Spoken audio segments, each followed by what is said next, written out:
नमस्कार, जय हिंद दोस्तों। आप देख रहे हैं मास्टर वीडियो ऑफिशियल। और अभी हम लेवल 1 का जो पोस्ट है ग्रुप डी रेलवे में, तो उसके सैलरी स्लिप की बात कर रहे हैं। न्यू ज्वाइनिंग वाले को कितना मिल रहा है, इन हैंड अकाउंट में कितना आएगा, ग्रॉस सैलरी कितना बनता है, कहाँ से कटता है, कहाँ से आता है, और साथ ही जो पुराना बहाली है, पहले से ज्वाइन है ग्रुप डी में, उनका भी थोड़ा साझा कर देंगे कितना क्या आ रहा है। और एक चीज़ और आपको पता चलेगा कि जैसे लेवल 1 का पोस्ट है, इसका सैलरी लेवल 2 से अधिक क्यों हो जाता है, तो थोड़ा समझिएगा क्यों चला जाता है। यहाँ पे अगर आप देखें तो ग्रुप डी जो पोस्ट है वो बेसिक पे 18,000 रुपया होता है, लेवल 1 का पोस्ट है। मैं रेलवे का और अलग अलग जो सरकारी नौकरी है सबके वेतन का मैं वीडियो बना दूंगा, तो सब्सक्राइब कर लीजिएगा देखने के लिए, ठीक है। अगर बेसिक पे देखें तो 18,000 रुपया है बेसिक पे इनका। हाउसिंग रेंट अलाउंस जो है वो 3 टाइप के सहारे में बांटा गया है, एक्स वाई जेड कैटेगरी में। अधिकतर कैंडिडेट को वाई कैटेगरी ही मिलता है, क्योंकि ये एक मध्यम स्तरीय शहर हुआ। और जेड हो जाता है थोड़ा रिमोट एरिया, गांव वाला एरिया, उसमें 9% मिलता है। और एक्स हो गया 27%। मैं इस पर फोकस इसलिए कर रहा क्योंकि अभी जो है वो रेलवे क्वार्टर नहीं मिल पा रहा। अगर क्वार्टर मिलता है तो फिर कैसा भी शहर हो आपको रूम मिल जाता है, कोई दिक्कत नहीं होता। लेकिन क्वार्टर अभी नहीं दिया जा रहा है, तो इसीलिए आपको इस अमाउंट पे थोड़ा फोकस करना ही पड़ेगा। तो अगर आप देखें तो जो अच्छा शहर है राजधानी, कम चांस है नए कैंडिडेट को इसमें मिलना, तो वो 4,860 रुपया है। वह कैटेगरी वाले में 3240 है, और जेड कैटेगरी वाले में 1620 रुपया मिलेगा आपको रेंट के लिए। ट्रांसपोर्ट अलाउंस जो है वो एक होता है हाई ट्रांसपोर्ट एरिया, उसमें आपको 1917 रुपया देखिए मिल रहा है। अदर सिटीज़ में 1278 रुपया मिल रहा है। और एक चीज़ याद रखिएगा, ये हाई ट्रांसपोर्ट वाला जो है उसको आप भूल ही जाओ, क्योंकि ये किसी को मैं नहीं देखता मिलता। सबको अदर सिटीज़ वाला जो है 1278 रुपया ही मिलता है। अगर आप देखें ये पोस्ट देखें तो यहाँ भी इस कैंडिडेट को जो है 1278 रुपया ही मिला हुआ है ट्रांसपोर्ट अलाउंस का। तो अधिकतर का यही हाल होता है, तो इसीलिए आप इसी पे फोकस करें। आगे देखें नाइट ड्यूटी, तो ये 1270 रुपया के आसपास चला जाता है, थोड़ा बहुत बढ़ भी जाता है। रिस्क अलाउंस ये सबसे इंपॉर्टेंट हो जाता है इस पोस्ट के लिए, क्योंकि जो लोग पटरी पे काम करते हैं मेनली उनको मिलता है ये रिस्क अलाउंस। जैसे जेई हो गया या जो भी हायर पोस्ट से लेकर लोअर पोस्ट तक, तो रिस्क अलाउंस उनको मिलता है। और यही रीज़न है जिसके कारण से जो ट्रैक मेंटेनर का पोस्ट है उसका सैलरी अलग जो लेवल 1 का पोस्ट है उससे अधिक बढ़ जाता है। इनफैक्ट लेवल 2 से भी सैलरी जो उनका बढ़ जाता है 1-2 हज़ार रुपया, वो यही मेन होता है रिस्क अलाउंस का, ठीक है ना। 1700 रुपया यानी अप्रॉक्स ये 10% मिलता है, तो 1700 या 1800 के आसपास ये मिलता है।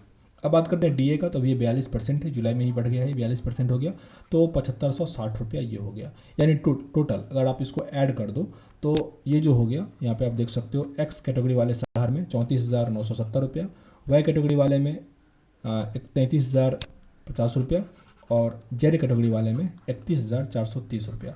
ये हुआ आपका ग्रॉस सैलरी, मतलब इतना आपका पैसा बनता है। तो क्या सारा ये अकाउंट में आ जाता है? बिल्कुल नहीं, क्योंकि फिर इसमें डिडक्शन भी होता है। डिडक्शन जैसे एनपीएस होता है, जो पेंशन स्कीम होता है, उसमें आपका अप्रॉक्स कह लो 3,000 के आसपास कट जाता है, ठीक है। फिर जो रेंट है, वाटर, इलेक्ट्रिक तो ये हो जाता है कि आप जितना यूज़ करोगे उतना कटेगा। लेकिन ओवरऑल अगर आप नॉर्मल एक बल्ब जलाते हो, पंखा चलाते हो, तो वही 3500 के आसपास जो है आपका डिडक्शन हो जाएगा। क्योंकि अगर आप इस सैलरी का ही बात कर ले, जब आप डिडक्शन देख सकते हो कटौतियाँ, तो इसमें आप देखोगे जो रेलवे एम्प्लॉय यूनियन का जो चार्ज होता है वो 34 रुपया लिया गया है इनसे। रेलवे एम्प्लॉय इंश्योरेंस स्कीम सी में 30 रुपया कटा गया है। न्यू पेंशन स्कीम वाले में 2996 रुपया कटा है। और इलेक्ट्रिक चार्ज जो है 206 रुपया इनका आया हुआ है। ये अगर आप एसी लगा लोगे तो कटेगा, तो ये आप पे डिपेंड करता है। फिर आगे जैसे वाटर चार्जेज है 15 रुपया, और हाउस रेंट है तो 200 मतलब 90 रुपया। तो ओवरऑल आप कह सकते हो कि यहाँ पे 3500 रुपया का जो है लोचा लग जाता है, उससे अधिक का ही थोड़ा बहुत लग जाता है। अब यहाँ पे कुछ और दिखा देते हैं, क्योंकि देखिए ये जो है अभी न्यू ज्वाइनिंग वाले को इतना मिलेगा, वेतन थोड़ा बढ़ गया है, क्योंकि मेन इसमें ये कर रहा है जो डीए है ना 42%, वो काफ़ी जो इम्पोर्टेंट रोल है वो निभा रहा है, बढ़ जा रहा है। इससे पहले अगर आप देखें तो इन लोगों का जो पहले सैलरी था, ये थोड़ा आपको मोटिवेट कर देगा। ये 2018 के लास्ट में यानी 2019 में इन लोगों का ज्वाइनिंग हुआ होता, ठीक है ना। और उस टाइम ज्वाइनिंग के टाइम में 26,000 के आसपास इन लोगों का वेतन मिल रहा था, 26,000 एग्जैक्ट। और अभी अगर आप इनका देखो तो यहाँ पे है, इसको थोड़ा धुंधला क्यों हो गया, हाँ यहाँ पे आप देख सकते हो कि 39,270 रुपया है इनका, ठीक है। मतलब 40,000 कह लो, ठीक है, 40,000 कह लेते हैं। तो इनको इतना रुपया अकाउंट में आया है। यहाँ पे इनफैक्ट आप ये देख सकते हो ड्रेस अलाउंस भी 5,000 है, तो वो हमेशा नहीं मिलता है, साल में आपको एक बार ये मिलता होगा ये सब चीज़। रिस्क ये सब तो हमेशा मिलेगा ही, ये सब जो भी है। जैसे स्पेशल ड्यूटी अलाउंस ये 15 अगस्त 26 जनवरी कुछ हुआ होगा तो इनको ये इतना रुपया मिल गया है। तो मतलब ये जो ओवरऑल है वो सब मिलता ही रहता है। तो अगर आप इसमें से 5,000 और माइनस कर दो यानी 35,000 रुपया, ठीक है। 35 से 37,000 रुपये इनको हमेशा आते रहता है। 37,000। क्योंकि इस बार देखें तो वर्किंग डे 31 दिन का है, कभी 30 दिन का होता है, कभी 29 दिन का भी होता है, तो थोड़ा बहुत कम अधिक होते रहता है। मतलब 35 से 37 के आसपास सभी ग्रुप डी वाले का जो है वो वेतन आते रहता है। अब आप ये चीज़ देखो, 26,000 से अगर 35,000 गया है तो 36,000 मान लेते हैं, तो 10,000 का क्या हुआ, इंक्रीमेंट हुआ 4 साल में। क्योंकि 19 में मान रहे ज्वाइनिंग हुआ, अभी 2023 चल रहा, तो 4 साल में जो है उनका 10,000 रुपये बढ़ गया। अब अगर आप 26 का निकालो कितना परसेंट 10 होता है, 33% का आपको दिखेगा डिफरेंस। मतलब 4 साल में 33% बढ़ गया, तो ये कम नहीं होता है। आप ये नहीं देखो 10,000 ही बढ़ा, आप ये देखो 33% बढ़ गया। यानी जब आपका सैलरी मान लो 50,000 हो गया है, ठीक है, और फिर अगर आपका 33% बढ़ जाएगा, इसमें आप 33 कर दो तो कितना बढ़ जाएगा, यानी अप्रॉक्स 70 के आसपास चला जाएगा ये।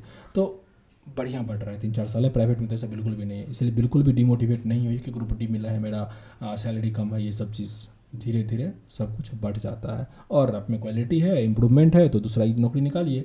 लेकिन हाँ, ये थोड़ा शोबाजी कम कीजिए, क्योंकि कुछ दिन पहले कैंडिडेट का ऐसा हुआ था कि वो जेई वाले कुर्सी पे जाके बैठ गए थे, तो थोड़ा दिक्कत क्रिएट हो गया था, फिर हमको फ़ोन कर रहे थे। तो थोड़ा ग्रुप डी या फिर लेवल 1 के पोस्ट पे अगर आप ज्वाइन कर रहे हैं तो अपने आप को बस उसी लेवल का समझिए। आपके अंदर भले कितना भी क्वालिटी है, कुछ भी है, वो सेट की बात है। हालांकि ये बाद में साझा किया जाएगा, पर बहुत डिमोटिवेट नहीं हुई है, पैसा धीरे धीरे बढ़ ही जाएगा। क्वालिटी है तो कुछ और कीजिए, ठीक है, मतलब इंप्रूवमेंट कीजिए, ऐसा नहीं कुछ और की झगड़ा उगड़ा कर लीजिए।